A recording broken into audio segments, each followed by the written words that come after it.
একটি রুম 7 থেকে 8 মাসের পচাগলা খাবার সাথে একটা মরা দেহ 9টি মাস একটি রুমের ভেতর পচে গলে পড়া ছিল। একটি মানুষও খোঁজ করেনি, না আত্মীয় স্বজন, ভাই বোন, পাড়া প্রতিবেশী, কেউই কোনো খোঁজ নেয়নি 9টি মাস। আচ্ছা, আপনিও কি চাচ্ছেন ফেসবুক, হোয়াটসঅ্যাপ, ইনস্টাগ্রাম, যত ধরনের সোশ্যাল মিডিয়া আছে এসব থেকে নিজেকে একদম গুটিয়ে আড়াল করে এরপর দেখবেন আপনার খোঁজ কে নেয় কে না নিচ্ছে?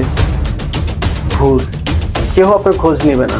ট্রাই করে দেখতে পারেন, যদি কারো স্বার্থের প্রয়োজন দরকার পড়ে তাহলে অবশ্যই তার প্রয়োজনের প্রেক্ষিতে নিতে পারেন। এমনই এক লোমহর্ষক ঘটনা আমি আজ আপনাদের মাঝে তুলে ধরছি। পাকিস্তানের লাহোরে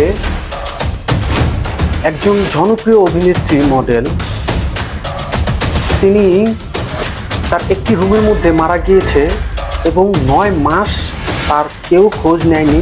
তার মৃতদেহ পচা গলা অবস্থায় 9 মাস ছিল সেই রুমের ভিতর। আপনারা কি জানেন, জাপানের একটি সংস্থা রয়েছে যেখানে ইন্স্যুরেন্স করা থাকলে সংস্থার লোকজন এসে আপনি মারা যাওয়ার পর তারা আপনার লাশ দাফন করবে।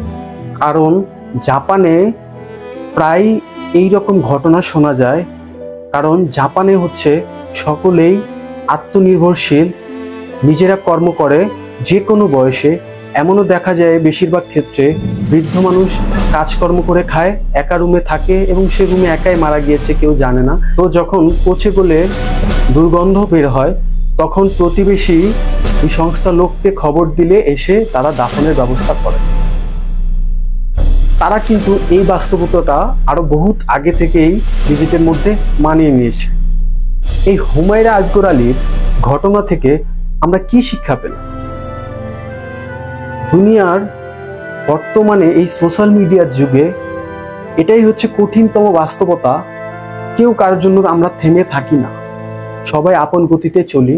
এটাকে মেনে নিয়ে নিজ থেকেই চলুন, সবার সাথে মিলেমিশে এই 2 দিনের দুনিয়ায় আমরা হাসি খুশিভাবে জীবনযাপন করি। কেউ আমার সাথে খোঁজ নিচ্ছে না, সমস্যা নেই, আমি খোঁজ নিব তার সাথে, আমি তার সাথে টাচে থাকবো। রাগ অভিমান করে মানুষের থেকে আমরা না গুটিয়ে আমরা সমাজের সকলের সাথে সকল পর্যায়ে আমরা নিজ নিজ জায়গা থেকে খোঁজ নেই, ভালো মন্দ খবর নেই, পাশে থাকি। এই নিষ্ঠুরতম নিষ্ঠুর, দিন দিন নিষ্ঠুরতা যে বৃদ্ধির দিক যাচ্ছে, এই জিনিসটা হয়তোবা আমাদের এই চেষ্টার মাধ্যমে কমে আসবে। আসুন, কে খোঁজ নিল না নিল তা দেখে লাভ নেই, আমরা আমাদের জায়গা থেকে খোঁজ নিই। এটা সমাজ ও ব্যক্তি সকলের জন্যই